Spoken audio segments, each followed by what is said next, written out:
Cześć! Dzisiaj rozprawimy się z dwoma ważnymi typami danych w Pythonie. Krotkami, tuples i zbiorami sets.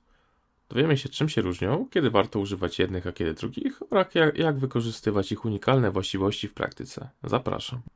Czym są krotki? Część pierwsza. Zacznijmy od krotek, czyli takich specjalnych pudełek w Pythonie, które przechowują różne elementy. Co ważne, te pudełka są nie tylko uporządkowane, ale też niezmienne. To znaczy, że jak już raz coś do nich włożymy, to nie możemy tego zmienić, wyjąć ani dodać czegoś nowego. Wyobraźmy sobie, że te pudełka to krotki. W środku mamy jakieś przedmioty, każdy na swoim miejscu. Możemy sprawdzić, co jest w środku, ale nie możemy niczego ruszyć.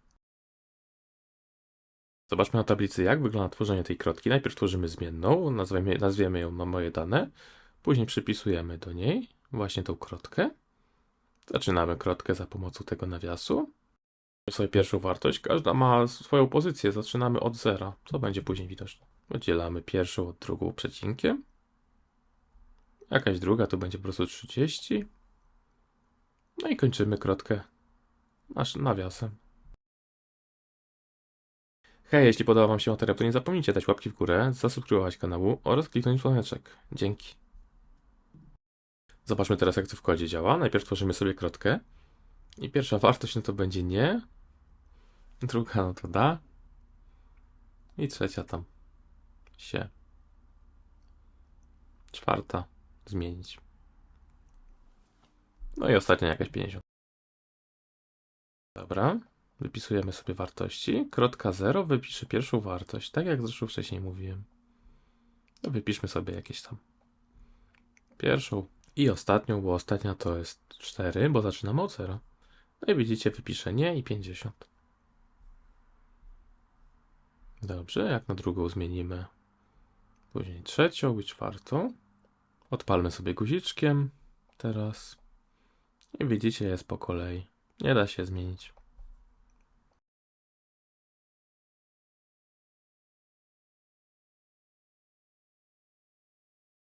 Spróbujmy teraz zmienić wartość tej naszej krotki za pomocą nawiasa kwadratowego i przypisanie nowego da się zmienić. Co oczywiście wyskoczy błąd i zaraz zobaczymy, bo krotek nie da się zmienić.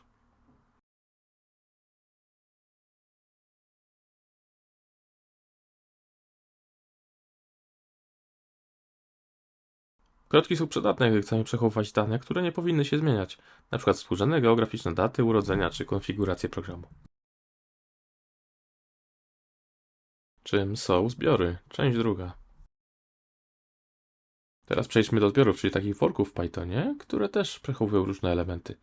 Ale w przeciwieństwie do krotek, zbiory są nieuporządkowane i unikalne. To znaczy, że elementy nie mają przypisanych numerków, a każdy element może wystąpić tylko raz. Wyobraźmy sobie, że ten worek to zbiór. W środku mamy różne przybory szkolne, ale nie ma znaczenia, w jakiej kolejności je wyciągniemy. Ważne jest tylko to, że każdy przybór jest inny. Widzicie? Nie ma tu dwóch takich samych przyborów. To jest właśnie istota zbiorów. Unikalność.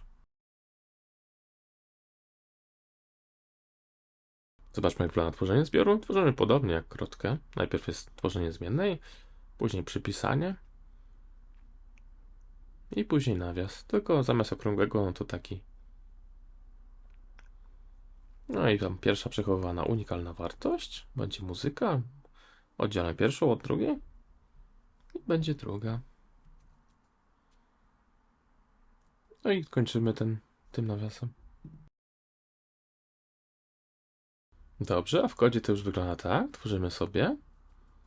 Dajemy tą zmienną, tak, przypisanie. Ten nawias. Jakieś tam wpiszę programowanie, czy tam muzyka.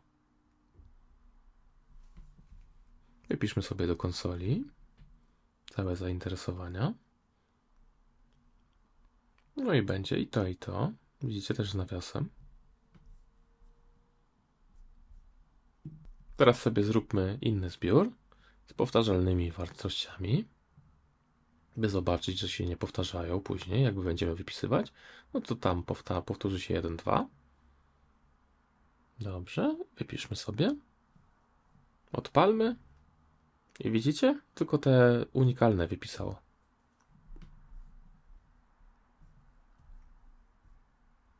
A jest ich 7 w sumie, a wypisało tylko 5. I teraz sobie możemy instrukcją warunkową, o instrukcjach będzie gdzie indziej, sprawdzić, czy dany element należy do naszego zbioru. Jak tak, no to wypiszę tam, że lubię tą muzykę. Dobra, odpalmy. No i nie ma muzyki, bo dałem ją z małej. No to załóżmy, dajmy sobie ją z dużej.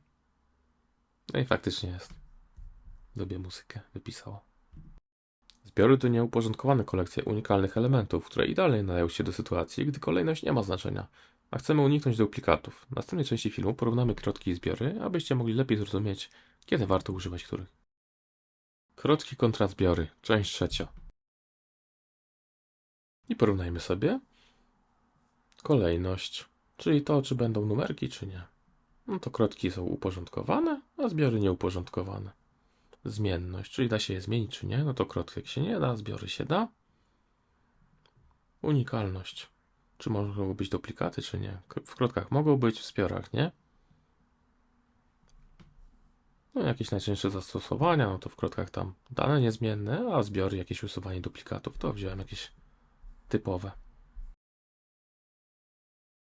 Jak widzicie, zarówno krotki, jak i zbiory mają swoje unikalne zalety. Wybór między nimi zależy od konkretnego problemu, który chcemy rozwiązać. Dzięki za obejrzenie materiału, a jeżeli interesuje Was, czym są te typy danych, to zapraszam tutaj. Na razie.